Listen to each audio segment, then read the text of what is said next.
Hello and good afternoon, everyone. Welcome once again to our session series of webinar from TeamLease Digital. Our today's topic focuses on building the engineering workforce of tomorrow and bases a recent report titled TeamLease Digital Professional Staffing Trends Report covering the three major segments of engineering, healthcare, and telecom. We have here come together to put a yet another interesting discussion on how engineering and its subsectors and industries are poised to grow in the future. To share their views, experiences, and thoughts, we have two eminent industry experts joining us today who will share their viewpoints on this topic. Please join me in welcoming our first panelist for the day, Mr. Neeraj Kumar Gupta. Welcome, Neeraj. Head HR, Admin, and HSC for Norbremse Technology Center, India. With 22 years of rich experience in human resources, administration, quality management systems, HSC, and information technology, Neeraj has been contributing to the industry and country through his expertise. We welcome you on board, Neeraj, today.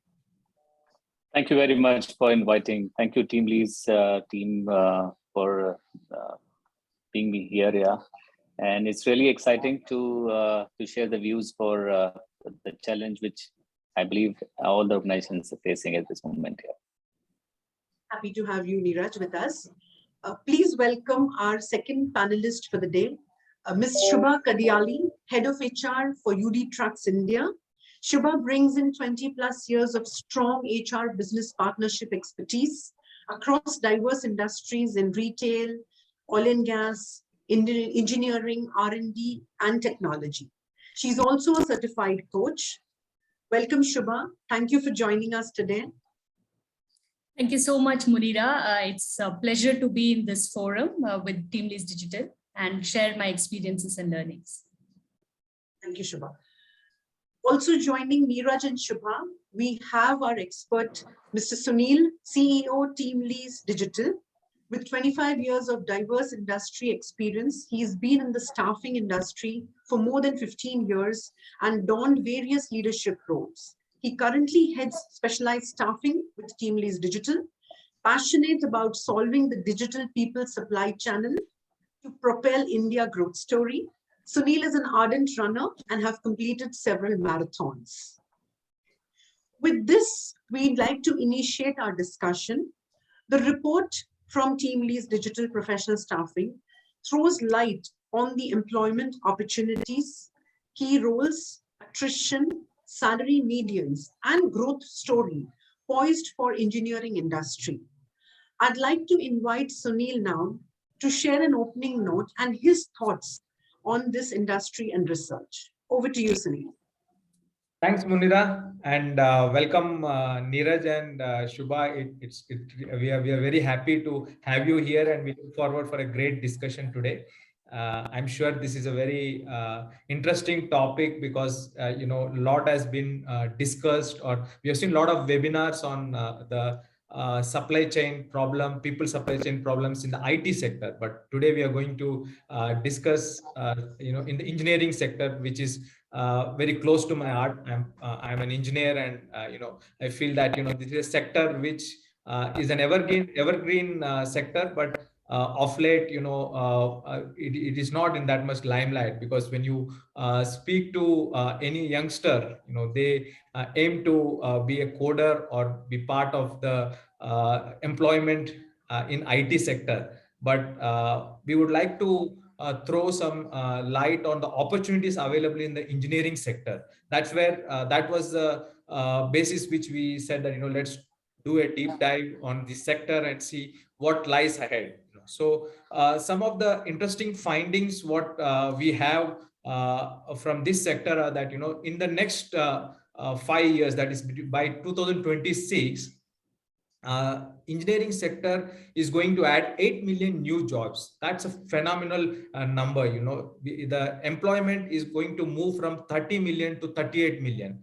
So there is a huge opportunity there. And what we have found interesting is that the the jobs what are going to come up in the next 5 to 6 years, while there is always the domain requirement, which is the core engineering skills which is required, but you will also find that the next 5 years there are requirements for high-end jobs which are specialized. We call it specialized roles or specialized staffing, which in some segment, in some way, it has some technology to it. There is technology infusion, but there are also high-end positions which are required. So 10 to 15% of the jobs in the next 6 years or 5 years are going to be specialized jobs. So this report also threw some light on what are the kind of jobs, the specialized jobs which are going to come up in the next 5 years.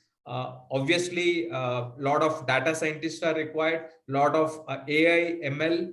We also found that cyber security, these are some of the key areas. And with the launch of 5G, we feel that the IoT will take center stage. The Industry 4 revolution will come in, and you will see that a lot of technology embedded requirements are going to come up, apart from the regular requirements in the manufacturing, plant, production, and research and development, which are the core requirements which are going to come up. And when we further looked at what are the sectors which are going to provide these jobs, or which are going to offer these jobs, auto, aerospace, and defense, this sector is a leading provider of jobs, are going to be the leading provider of jobs in the next 5 years. Power and construction, chemical, agriculture, and process, manufacturing, and electrical and electronics. These are some of the key sectors where we find that there is a huge requirement which is going to come up. And this report also tries to identify which are the locations where the jobs are going to come up. We found that Bangalore, our survey found that Bangalore and Chennai are going to have 17% of the share, Hyderabad around 14, and Kolkata around 12% share. Apart from this, the non-metros are also coming into play. The Chandigarh, Ahmedabad, and Pune of the world, they are also going to hire in big numbers. And we would also like to bring to for these jobs are going to be high-paying jobs. These are not going to be low-paying jobs, because the general perception is that in the engineering sector, in the traditional sectors, the salary levels are low. But no, it's not that. Our survey reveals that the salary levels are at par with the IT sector jobs, IT sector salaries, because the new jobs are all technology infused. That's what this report throws some light. I think we can discuss and debate more on how do we support this kind of growth. Do we have enough pipeline? Where does the talent come from? And what are the challenges we face in today's market? That's what I would want to discuss with Neeraj and Shubha, and understand from them, how do they see the market and how do they see the talent supply problems? Thanks, Munira.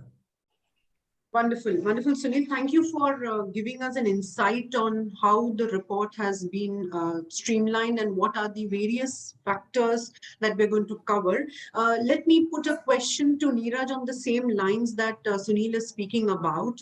With reference to the Industrial Revolution 4.0, Neeraj, in your view, how do you see this sector of engineering growing in the next 5 years? Which are the subsectors where you see growth and demand? Which are the areas where you see new age role hirings that will be the key for the future? And how functions will scale up to rise so that talent can be made more mobile within the organization? Yeah, thank you, Munira. So many questions in one questions. Yeah, and I'm happy that Sunil have already pressed our nerve, which is the biggest pain nowadays for all HR people in the industry, hiring and finding the right people, and especially retaining as well. Yeah, and I'll tell you, in last 15 years, especially when I was like working core in engineering, 4 years in the current organization and 10 years in the previous organization, which is purely an engineering company or R&D company, I have never seen such situations. because maybe the complete scenario have been changed by the pandemic. Yeah, that is maybe everybody is evolving, or geographical changes are happening, and Europe especially is struggling with, let's say, current situation is war situation, or maybe the cost, and even they are also struggling for skilled manpower. Recently, I happened to be a part of one of the group, and Europe is looking for not Europe, like only Germany is looking for more than 45,000 engineers. Yeah, you won't believe this was never, imagined by the industries in that region. Yeah, that they will have a scarcity of talent because education level, infrastructure, populations, and everything is so fantastic. They will always, can do this. This also shows that there is a huge market growth is going on. Yeah, and on the top, they also struggling. There was never been a situation of inflation of, let's say, 2% maximum. Yeah, economy change was taking place in Europe, but now they are in a 2-digit, which is out of the bloom. Yeah, so that's a situation in Europe, which is very stable economy, but now India is a completely different. The whole world is seeing us as a best cost country, and also a pool of talented people.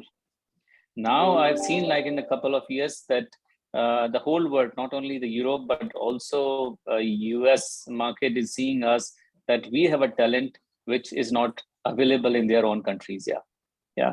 But finding the right talent and getting that trust, which is it is a different story. But at this moment, all organizations, just because of, let's say, controlling the cost aspect, or that's always a case for all the organization to maintain their EBT or profitability, they are moving and opening their let's say, investment for India. Maybe that has not materialized in last couple of years because of uncertain situation of pandemic, but now everybody is setting up. I know more than 12 organizations who are setting up their own R&D center in Pune. Yeah, and more than 15 organizations, I know the R&D center, they are focusing on Hyderabad and Bangalore, which is like the center of all R&D companies, especially on the engineering side. I'm not touching on the IT. IT is growing in everywhere. So organizations also, reaching out to unconventional way. They are not going in a cities where talent is available, but they're also going to tier 2, tier 1, or tier 3 cities as well. Like, we have seen that Hyderabad is growing very fast. Yeah. Vadodara, which is nowhere is known for, but now all of industries are growing in that city. Kolhapur is another place where many of the organizations setting up their R&D center, because it's centralized place. Other things are easily available, kind of things. Coming to the talent availability, yes, we all are struggling. Yeah, definitely. As a conventional way, it's very, very difficult. If I see statistics, we are close to, let's say, 3 to 4 years behind what we want. So if we are setting up a AI or collaboration of a lot of complex job, or digitalization in the mechanical side, or electronic side, the demand and supply is very, very poor. Yeah, that's the reason we have a talent war, or all the organizations are ready to pay any of the price because they have to run their business. Yeah, especially the new startup, or giant, which is where they have money available, they are ready to pay anything. That's the reason I have seen, like, evolving, or the market correction is happening, where I was paying for a, let's say, software engineer or a mechatronics engineers somewhere 2x or 2.5x. Now it's a 6x, 7x. So it's very, very difficult to maintain the cost. And yes, that is also hitting our fluctuations, manpower fluctuation, or we call it people turnover or attrition. Yeah.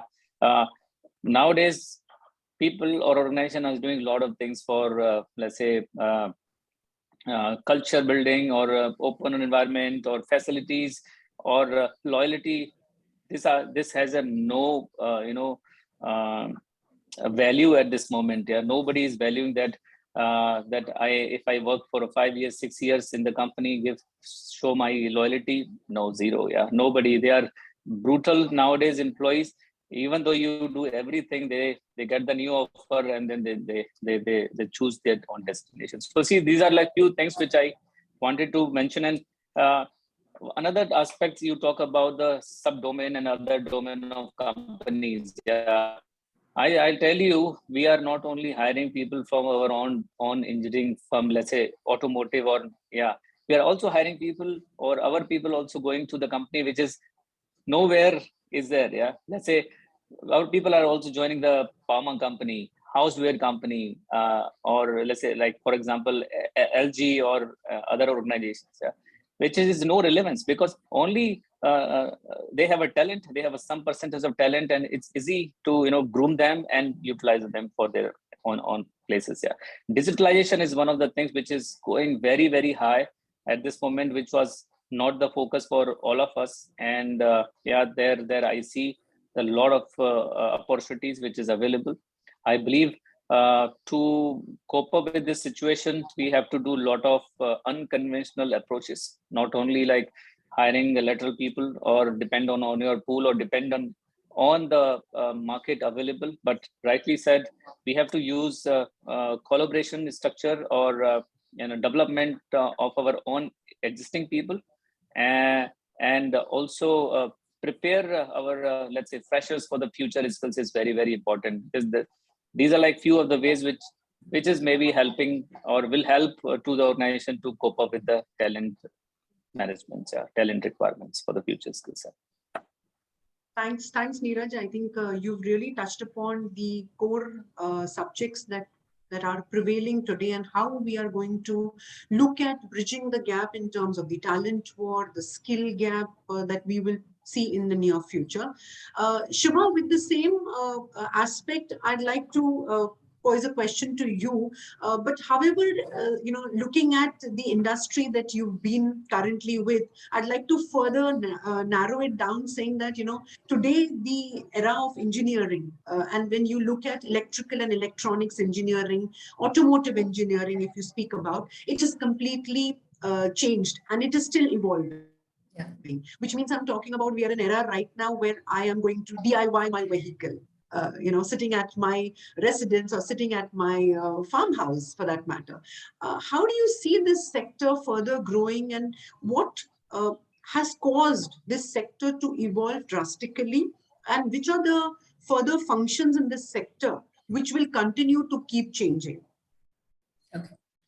Thanks, Munira, for that question. As you said, automotive is a growing industry, and there have been innovations that have happened in this industry, because I think all companies are really chasing towards customer delight. We have moved from customer satisfaction to customer delight. So in the whole process, we are trying to see how we can give safe vehicles, fuel efficient vehicles to our customers. How can we really, make it very technology savvy? How can we make the vehicle productive? So, this is the aspects, this is the endeavor that all companies are really working towards. Also, we see there are, in the process of offering the best vehicle solutions to the customers, we are also wary of the fact that we need to have COT, emission-free vehicles, electrical vehicles, where which is more, friendly to the environment. So, sustainable vehicles is what we want to offer to our customers, so that we save the planet, make it more green and clean. Also, from other aspect, we are seeing the number of drivers in different countries have actually reduced significantly. So with that aspect, the autonomous vehicle comes into play, where, how can we really have a driverless truck operating, by itself. So of course, there are different levels of automation that each companies are aspiring to work towards. And, offering a lot of safety features to customers, giving notifications on potential crash, or generating reports in terms of how through GPS systems and wireless technologies to see that how the trucks can communicate or connect with each other. So we see more and more automobile sectors going towards ACE, which is automation, connectivity, and electromobility. And telematics is actually playing a very big role there. So with that, what I see in the industry is predominantly that we need mechanical engineers who certainly are the base, because even in mechanical engineering, there are different branches that evolves. Somebody's specialized in steering, somebody specialized in exteriors, interiors of the cab. Somebody may end up doing testing. There are safety managers who take care of the safety aspects, quality engineers, supplier quality, engineers who work with suppliers to make sure that, the raw materials or the component that goes into the trucks are really, safe. And, it could be casting, forging specialists, etc. So that's what we see on the mechanical front. Then comes the electric piece. With electromobility, a lot of companies going towards offering electric vehicles. We see that there is, how do we have a battery operated vehicle? So with zero emission targets, etc., we see a lot of job opportunities in the electric domain. Then comes the electronic, like software application engineers, software testers, etc. And then, we see software resources also, because what happens is, like we said, the data scientists who actually analyze the data and throw those insights to the business to see how the business can operate, efficiently and run on its own. Then comes environmental specialists, who can really think about how to operate to biofuels and, using the other renewable energy in the truck operations. So this way, I think there are seamless opportunities. Like Sunil said, more and more we are going towards super specialization in each of these mechanical, electric, electronic, software domains. So, people need to really, when you say cooling systems, a person has to be really specialized in refrigeration and cooling of the engine and the cab or the truck as a whole. So this way, I think SME concept is actually growing, but then you can't stay in your cocoon and say, okay, this is my domain and this is a space I want to live in. I think it's also becoming a little more cross-functional, where you need to have a good knowledge of other domains as well. And that's the reason branches like mechatronics are really growing in high demand, because you can't just be a mechanical engineer and not know enough of electronics or electricals there. So somewhere, the line is actually, we are crossing bridges when it comes to branches. So you can be specialized, but you have to have an overall knowledge of different technologies. So that's where I think the war of talent becomes, more and more critical. We need, our wish list of a talent pool is more complicated. Yeah, it's becoming complicated day by day. In fact, Shubha, your conversation leads us to a very important discussion subject, or rather question, which I'm sure all of us are very keen and we have lots to speak about. And hence, I think I'll start with Sunil, because that's his interesting and favorite subject on tech fusion. So Sunil, Shubha points us to all the roles today in the engineering sector that are evolving and continue to evolve. And each of the roles see an element of combination of engineering plus technology. What are your views on the tech fusion growth in the non-native IT organizations, especially the traditional sectors of engineering? How do you see this growth? What are the challenges for today's youth? And how do you think that these challenges in terms of the skill gap ratio can be mitigated to an extent? Yeah, so when you say non-native IT, I think that terminology itself is blurring now, because what we will see is that every company is a technology company now. You don't have even a delivery company like a Swiggy or a Zomato is a technology company today, because every company has moved from offline to online, and every technology in every industry there is technology infusion. So what at this point of time, we see that the 8 million new jobs which engineering sector is expected to generate in next 5 years, around 2 million are tech infused jobs, which is a large number. Why this is a very large number in the context of India is because we are projecting the IT sector to move from 5 million to 10 million. Okay, so which means 5 million new jobs are going to add in IT sector alone. Now, when we say that 2 million are going to add in, a non-IT sector, which today is non-IT, but tomorrow it is going to be technology company, then we are talking about, 5 plus to 7 million new jobs in the technology space. While Shubha also brought out the point that the core domain skills are essential in the engineering sector, because you can't just bring in a techie to do some job here, because they need to have cross-functional knowledge. Even Neeraj touched upon the point that they find it very difficult to get people. Once they get the people and train them, then outside technology industry, they are easily positioned in other companies which are non-technical companies. So that's the core issue here. Now, 25 years back, I passed out of engineering, and today what we do while we study in engineering is the same as what we did 25 years back. The curriculum did not change much, except for some change in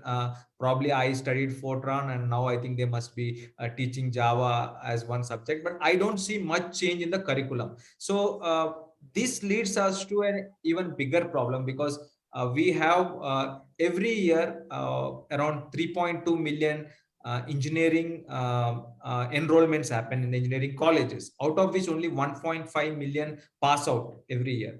And if you look at the 1.5 million passed out graduates, they are not readily employable. Neeraj brought out a point that we are sitting at 3 years behind schedule in terms of having the employment. Now, let's just take for an example, we get a fresh graduate and give it to Neeraj. He has to spend another 1 or 2 years to train him. So he becomes 5 years, the gap becomes 5 years. Why is this happening? Because one, we have a system which requires the fundamental change. The new education policy is definitely a big expectation from new education policy, that the curriculums will get aligned with the industry requirements, so that when a graduate passes out, he can be readily employable. We don't need to give them a extensive training and then make them productive. There can be some tweaks and he can readily be employable. Like both Shubha spoke about telematics and Neeraj spoke about mechatronics. These are subjects which are not available today. If you would have had that in the curriculum, then we would have readily available employees who can be deputed to Shubha's and Neeraj's organization. So today we don't have that. So that's the expectation, and that's the change which is required. And one more important aspect is that when in India, unfortunately, we don't have much of learn while earn, or earn while learn, which is where employees, where the graduates while doing graduation can work and then be prepared. We call it apprenticeship model. We don't have that. Degree apprenticeship is very small, very minuscule. We have hardly 5-6 lakhs in India, compared to China or Germany, which runs into millions. So that's another change which we require. So if the graduates, engineering graduates, start working as apprenticeship from 3rd year, by the time they pass out, they already know the way how employment works. And once they are also getting the curriculum in line with industry and they are working, then I think this gap can be reduced substantially. Instead of 4 million getting absorbed in IT from the 1.5 million, I think the entire 1.5 million, first of all, the first step is 1.5 million should be all employable readily, and they should be in line with the kind of jobs we have in the market. So these are the changes. I think if we make it, that we are a populous country. We have a huge, employable youth, and we are very quick to learn. We don't take decades to learn. We know what is our problem, and we just need to fix these one or two things. And I think this talent supply problem to a large extent can be fixed. Sure, Sunil, wonderful. In fact, I think our report also speaks about the penetration of tech roles. And we see this penetration, the demand of this tech roles increasing predominantly since pandemic and post-pandemic. Neeraj, in your opinion, while the demand is huge and the entire evolution of the job roles in these sectors is completely changing, how do you see is it going to be for today's organizations, largely the HR fraternity, where we are moving from not, from a nice to have employee rather than that to have a must have employee concept? How do you see today it is challenging for the recruitment industry to kind of look at prioritizing the hiring of applicants, one, and then accordingly looking at retention for them? Considering that these are super niche skills and we need to have a high aging portfolio for them. So what are organizations doing today, or rather should be doing today, to kind of have attractive opportunities? Absolutely, yeah. Thanks for asking this question, Munira. And I see that, like Sunil also touched upon, that this is the technology era. Yeah. This is the new era, which has a very short period of time. Yeah. As we know, the IT or any digital product has a life cycle minimum 3 years. Simply mobile phones, if you just talk about, you hardly see any mobile life has a more than a 3 years, or you may be changing after 2 years. So it's changing very fast, and the new technology is coming in the market much faster than the previous. Maybe if you talk about the evaluations, earlier it was starting with the 50 years, then 20 years, and then 15 years. Now this is reducing. Change is happening fast, and innovations are coming up very fast. Yeah. Recently, if you turn on that, without the technology, none of the organization can run. None. If you talk about none, means none. If you really want to be a successful in the industry or the domain, you have to go with the technology. Nowadays, simple example: you have a mobile, you have an app for everything. Either it's a pharma company or food services, or you want to invite your washerman or the maid, anything. So if you really want to be in a market, it's very, very, very important. Especially it's more important for engineering company. Yeah, since a lot of competition. And if I see the gap which I was mentioning, that it's huge. And if I go start working at this moment, this market is a reactive, yeah, especially in India. So when we get the demand, okay, for example, the cybersecurity and the data scientist Shobha was talking about, and also the data analyst. At this moment, there is a huge data because digitalization is integrated. We are sitting, talking, we are collecting data. So many, maybe participant is a part of it, and we can analyze. We are missing those scientists, those people who will analyze and make up projections for the business. So we know this now requirements, and now maybe some of the industries or some of the institutes have already started teaching about it. Yeah. But if, let's say, as a proactive approach of the complete India, and we were over foreseen this requirement that, okay, next 5 years, 4 years, we will be having the huge requirement of digital product, digital services, or digital skills. We should start such curriculum in advance in our some of the vocational institute, not for the every institute, at least for the some of the institute, so that we can make a proper supply to the. Nowadays, I've seen in the last 4 years, I'm seeing this. We are hiring the engineers, sending them to the institute who are teaching, let's say, for example, embedded software. It is not, they are not learning this into their regular curriculum. Maybe there's some basics, but not the advanced, which is the expectation of the industry. Yeah. After completion of 6 months of rigorous training, then they are employable minimum. Yeah.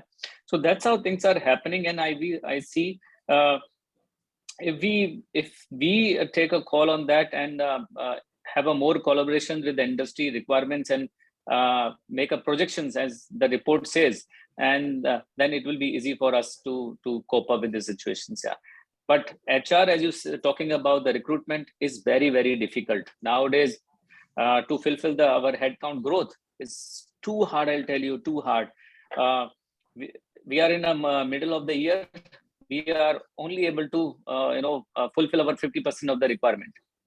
Yeah, and we have to go beyond our unconventional ways and out of the box thinking to reach out to the right talent. Yeah, nowadays just because of let's say pandemic situation, the people are asking, I want to work from home. Yeah, I was there with my parents so many years. I have a talent which you need it.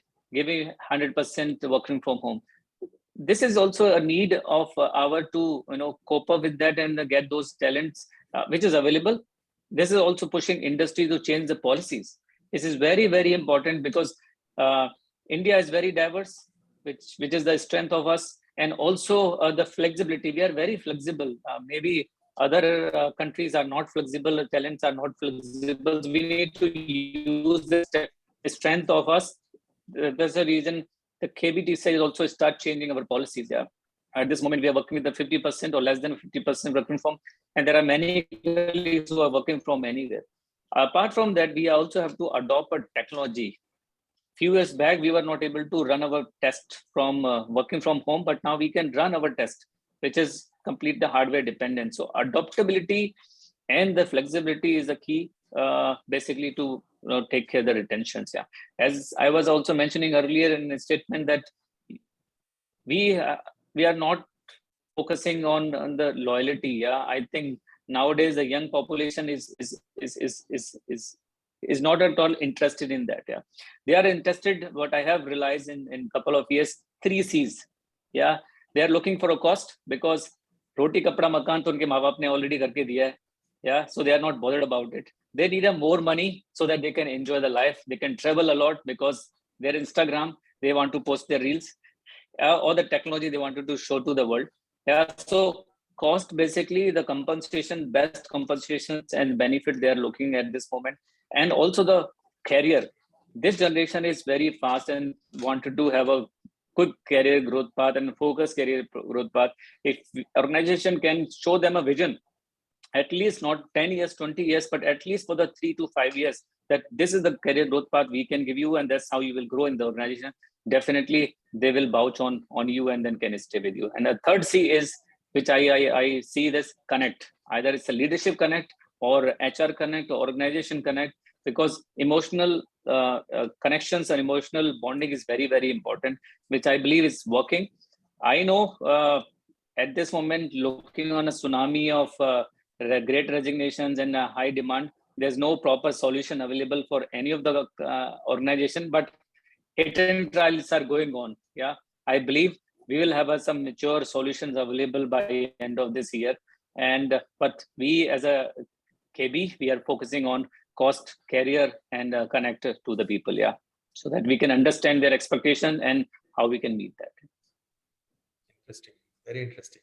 Yeah, absolutely. So I think, Neeraj, while we are going to constantly be in a situation of dealing with the young talent, young population, and how we got to make it more flexible, adaptable, we also see a lot of force of gig. The report really highlights about the inclusion of gig workforce, and we see a 17% growth of gig workforce this year in these 3 sectors largely. Shubha, I'd like to know from you, how do we can strike a balance with the available existing talent population from a traditional function or an organization who's been experienced through reskilling and upskilling? How can that talent be employable with the current available job roles? Because at any given point in time today, we cannot ignore that available talent population, which has gained exposure and experience with certain skill sets and domain. How do you think with the support of today's organizations, institutions, government, and the experienced talent together through reskilling, upskilling, we can make certain percentage of this population completely, adaptable to our current needs? Yeah, Munira, it's a dichotomy in a way if you look at it.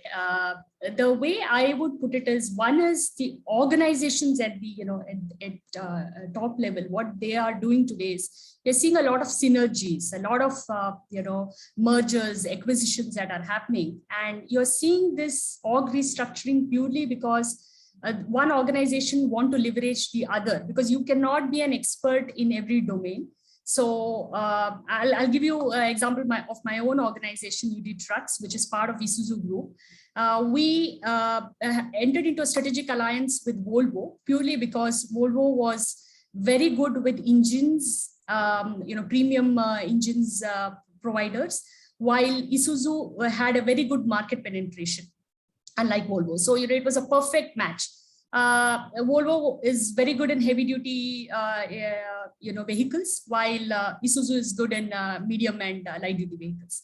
So it's a perfect amalgamation. I think organizations will have to really think through how these mergers and acquisitions can help, because end of the day, each organization have their own talent pool, and how do you utilize each other from a talent availability perspective. So that's which is more organization led in my view.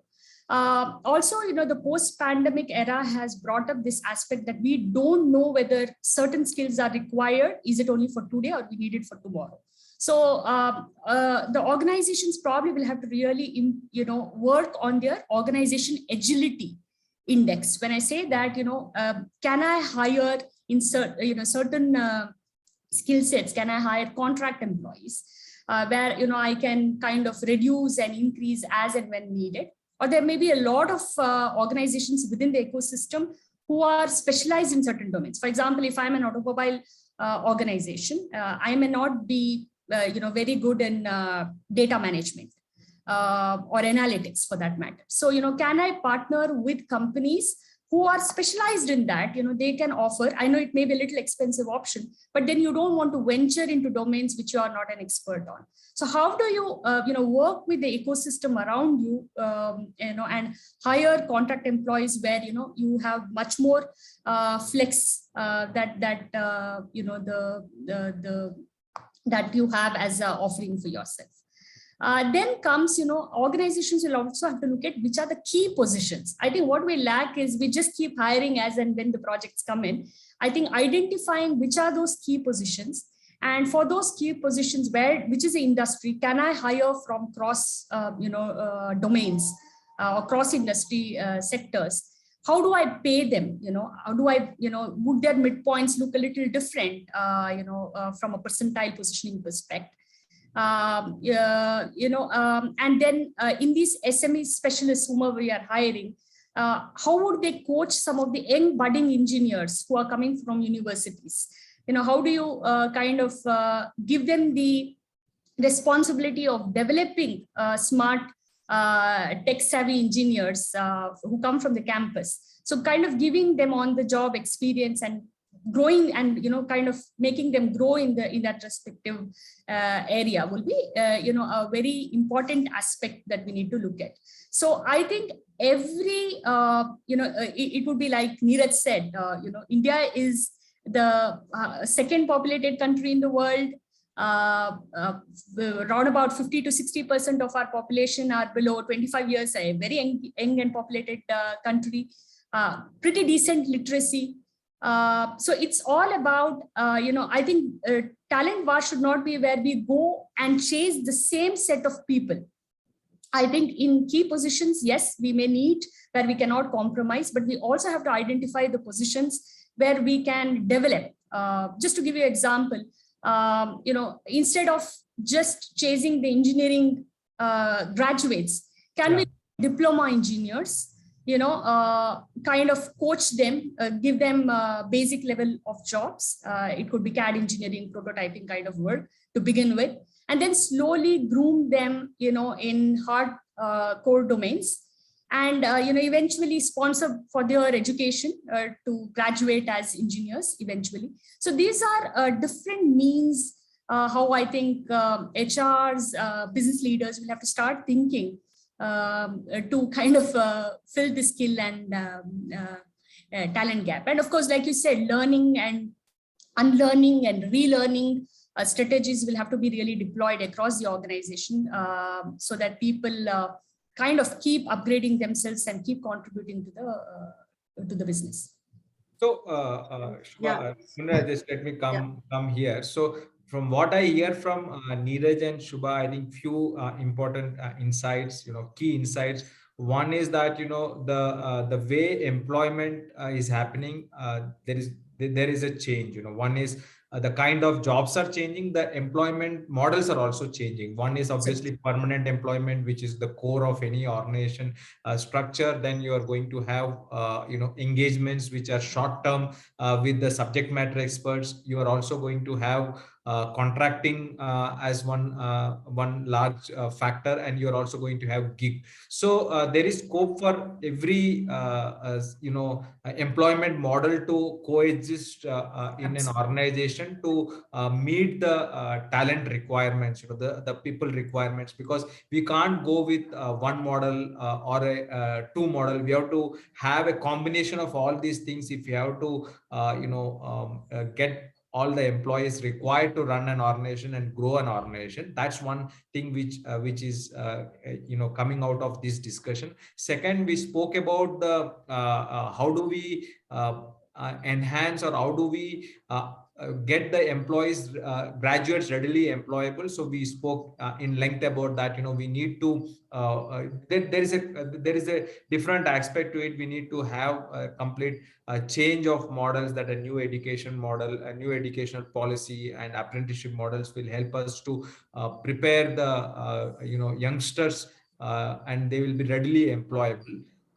So these are some of the things which are coming up. One more important aspect I missed out, or I made a note, is that Neeraj spoke about going to tier 2, tier 3 cities. That's an interesting thing, because so far people used to come to the jobs. If I need a good job, I need to go to a key city, because I am going in search of a job. But now I think the jobs are going in search of people, and that also opens up a whole new set of talent available in various other locations other than metros, who don't want to come to metros. And that's where I think India is very interesting, very diverse, and there is so much of opportunity in India, and which is very rightly getting tapped by a lot of these large organizations. They are setting up their tier 2, and they are setting up their centers in we can never call them tier 2, tier 3 going forward. They are all emerging cities.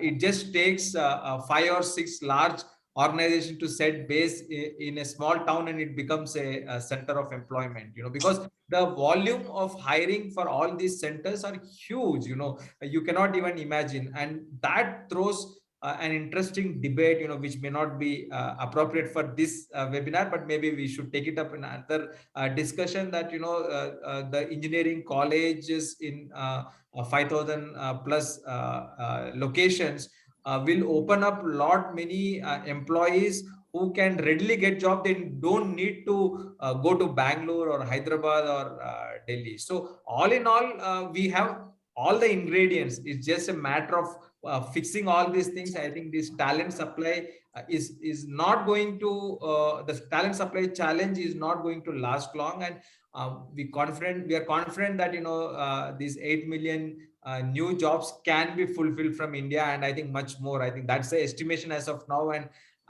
more and more companies from abroad are setting up base in India. It's only going to these numbers are only going to change. It's a matter of time, I feel.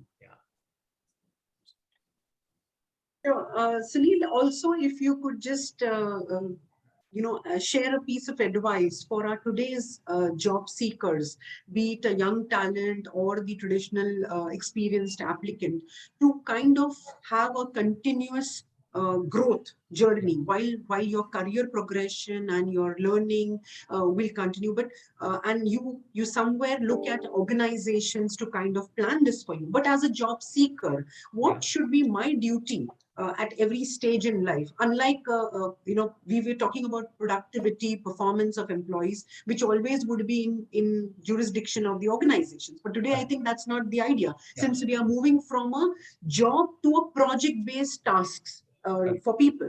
So what would would be your advice for job seekers, in this scenario?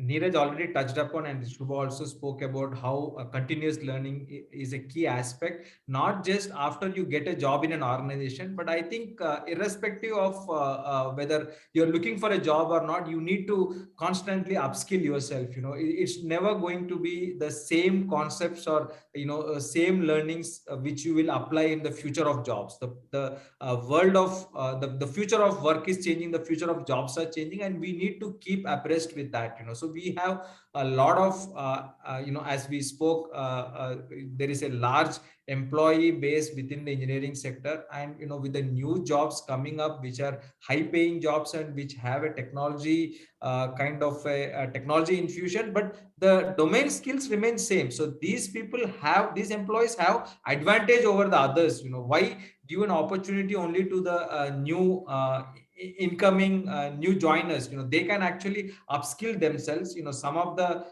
trainings are available internally, but they're also today click of a mouse, the internet is available everywhere. There are so many free courses available, and there are so many paid courses available. The edtech, it's an edtech boom now. So everybody can study, everybody can upskill themselves, and they can choose the line of their interest. You might be working on the shop floor for last 20 years, but it does not stop you from picking up a CAD CAM course and moving to the next. And in fact, they will have a better advantage because they can connect very well. Like in case of you and me, Munira, we recruited ourselves. So for us, it's not rocket science. We can understand the business, but if you get somebody from outside to run the business who has not come in from the staffing routes, it takes time for them. I'm not saying that they will not do well, but it takes time for them. It's the same case in every employee's life cycle, and that's where I think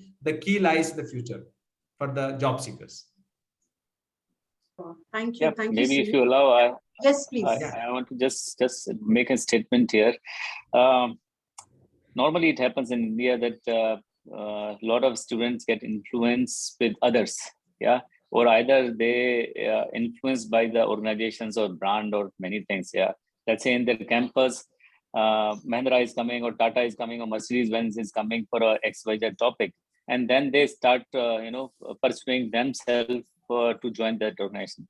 I will say our students, yeah, they should select the right organizations.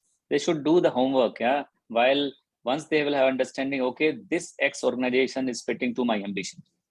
If I want to go for automotive or engineering or technology or design, because during the graduation, they have understanding, I wanted to do automotive. I have interviewed many of the students and spoken to them. I want to join an automotive, but automotive has a more than 10,000 parts.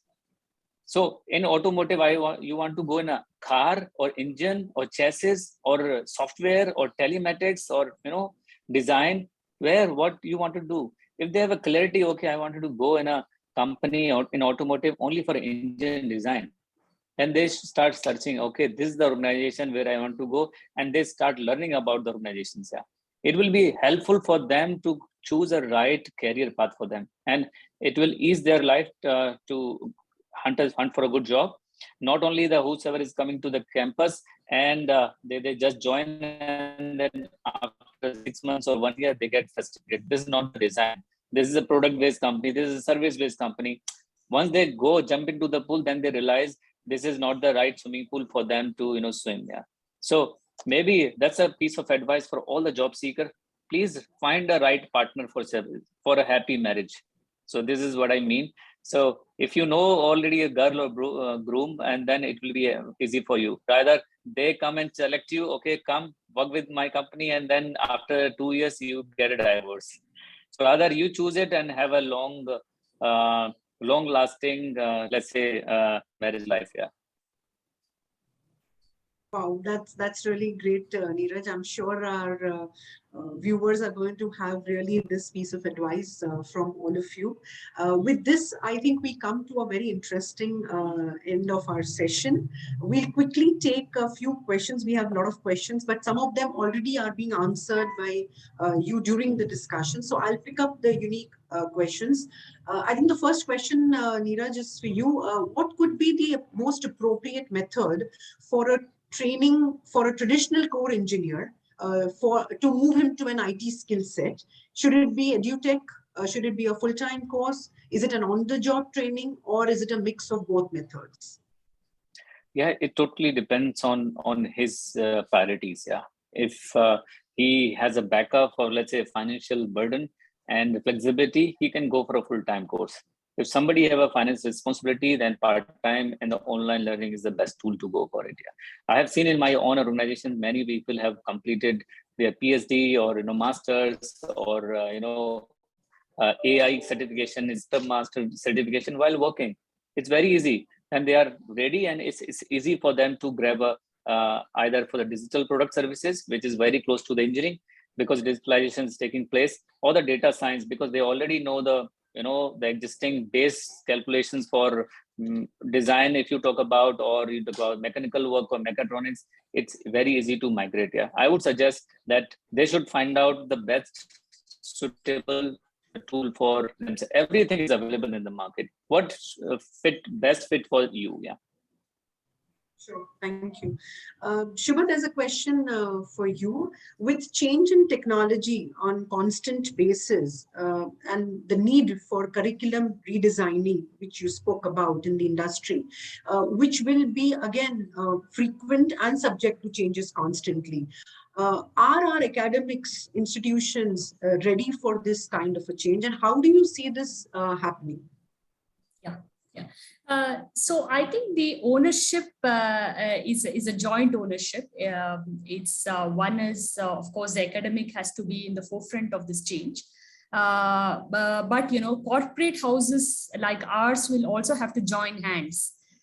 Then comes the regulatory body, which is the government institutions, and of course corporate houses like yours who encourage apprenticeship and internship programs. So I think these four entities will have to really talk to each other. I think today they are a little disconnected in some sense. I think it will be very critical that corporate houses give regular updates on the on the various technology changes, different subjects which are more upgraded, which has to be revisited on a certain periodicity. Institutes will have to partner. Alumni is the easiest way, right? I'm sure every university have their alumni network. How do they engage and bring back their knowledge back to the institutions? That becomes more and more critical. Neeraj, also spoke, how you educate the individuals or the graduates who are coming from these universities. I think professors will have to really play a very big role where they educate, saying that, maybe software companies are paying, 6x or 5x salaries, but then, how do you remain in the core domain areas? How do you work for product organizations, have a touch and feel of the product, and how those roles become more interesting. So I think there is a bit of selling also that is required, or education or orientation that is required among among universities. And of course, the government regulatory bodies will have to really bring in more stringent policies around this. Today, if we see 50% of the engineering colleges are not AICTE approved, this brings a big, question on the education system. I think we need to work as one entity together and then see how we can strengthen the overall situation, where we won't have a talent bar kind of a situation. You have the talent available at the very beginning of individual's career. So that's how I would put my views here on this. Sure. Thank you, Shubha. Sunil, we have a question for you. While the contract working space and the flexible engagement models are pretty much adaptable in the other sectors of IT and technology space, we see this segment of work force increasing in the engineering sectors. Is this here to stay, or is this poised to grow in the near future? Do you see more contractual engagements coming up and organizations adapting to more temporary job hires? How is this expected to grow? IT adopted it very well in the recent times because, as Neeraj was pointing out, that the technologies keep changing fast, and they need a flexible workforce, who are not hooked to only one technology. So you need people coming in and going out, and it's no more a long-term career with one domain skill or one technology. The same will be applicable in the engineering sector as well. In the traditional engineering sector, the product what they used to manufacture and the different jobs remain same. But now with the specialized jobs becoming a major portion of the overall employment in the engineering sector or any other sector for that matter, because we already spoke about how every company is becoming a technology company. So you will have changing technologies. Technologies keep changing quite fast, because at the core of the technology is the user experience, and the serviceability. So the expectations change every day. It's like e-commerce to quick commerce. Now we want in 10 minutes. So tomorrow, I don't know, they might want press it and you need it has to just appear. So you need a different technology. I'm talking a little bit about metaverse, but that's how the future is being imagined. So you need a flexible workforce always, who are adaptable, who come in and go out. So the entire talent or the organization structure, as I was talking to Shubha earlier on one question, that you need to have a core permanent employment. Then it will have multiple circles. One circle is the core employment, then you will have one-on-one contracts, then you will have a flexible workforce, which is the contract staffing. You will have gig workforce, you will have SMEs, and what else, I don't know. We are innovating the ways which you can engage and provide a solution to this talent supply. So I am sure that in the days to come, there is a scope for increase in the contractual engagement or a flexible workforce. I would rather name it as flexible, because it may be gig, it may be contracting, or it may be a SME engagement, or it may be a one-day engagement, like a gig. We don't know. So there is definitely going to be adoption of all these kind of engagements in every organization. If any organization has not done so far, you will definitely find them lagging in terms of fulfilling the talent.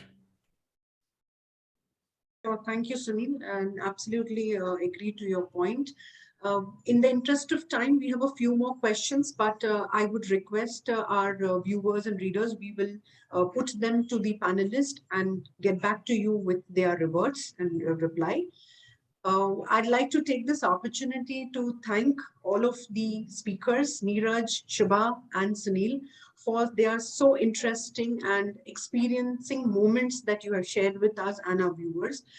This topic, close to all of our hearts, is a never-ending conversation, and there are so many pieces yet to touch upon, considering that this industry is huge enough and has so many segments under it. However, I think we would look back to kind of, revisiting each of these topics in our future sessions. And hence we request our viewers to stay tuned, log into TeamLease Digital website for all the latest updates and news on the industries, practices for job seekers, customers, and clients. Thank you very much once again, Neeraj, Shubha, and Sunil, for joining us today. Hope you had a great time. Thank you, viewers. See you soon. Goodbye. Thank you, Munira. Thanks. Thank you. Thanks, Shubha. Thank you. Thank you. Yeah, thank you everyone, and Looking forward to enjoy the catching up day. with you. Yeah. Sure. Yeah.